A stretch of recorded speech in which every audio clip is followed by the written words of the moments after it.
இது வந்து கேரளா ஸ்டைல் மீன் குழம்பு. மீன் மொயிலின்னு சொல்லுவாங்க கேரளால. ஸ்டார் ஹோட்டல்லாம் ஃபிஷ் ஸ்டூ அப்படின்னு சொல்லுவாங்க. வெறும் தேங்காய் பால் மட்டுமே ஊற்றி செய்கிற அருமையான செம டேஸ்டான மீன் குழம்பு. சுட சுட சாதம், இட்லி, தோசை, சப்பாத்தி, பூரிக்கெல்லாம் தொட்டுன்னு சாப்பிட்டா செம்ம டேஸ்டாக இருக்கும். வாங்க இந்த அருமையான தேங்காய் பால் மீன் குழம்பு எப்படி செய்யுதுன்னு பார்க்கலாம்.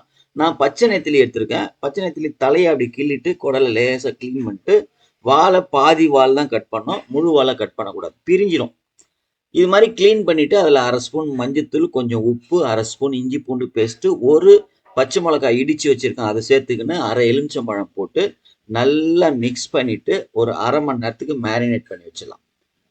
அதே மாதிரி தேங்காய் பால், ஒரு முழு தேங்காயில் ஒரு கிளாஸ் தண்ணி ஊற்றி முதல் பால் தனியாக எடுத்து வச்சுக்கணும். அதுக்கப்புறம் இன்னொரு கிளாஸ் தண்ணி ஊற்றி ரெண்டாவது பால், இன்னொரு கிளாஸ் தண்ணி ஊற்றி மூணாவது பால் தனித்தனியாக எடுத்து வச்சுங்க. இந்த தேங்காய் பால் எடுக்கிறது ரொம்ப முக்கியமான விஷயம்.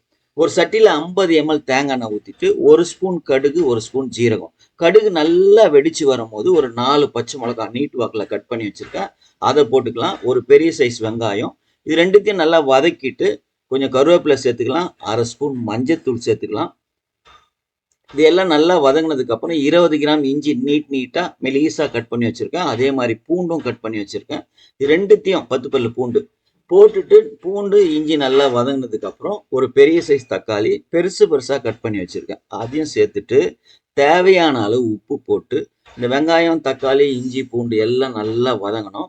நல்லா வதங்கினதுக்கு அப்புறம் இந்த 2வது 3வது எடுத்தெல்லாம் அந்த பால் அதை சேர்த்துட்டு ஒரு 5 நிமிஷம் நல்லா கொதிக்க விடுங்க.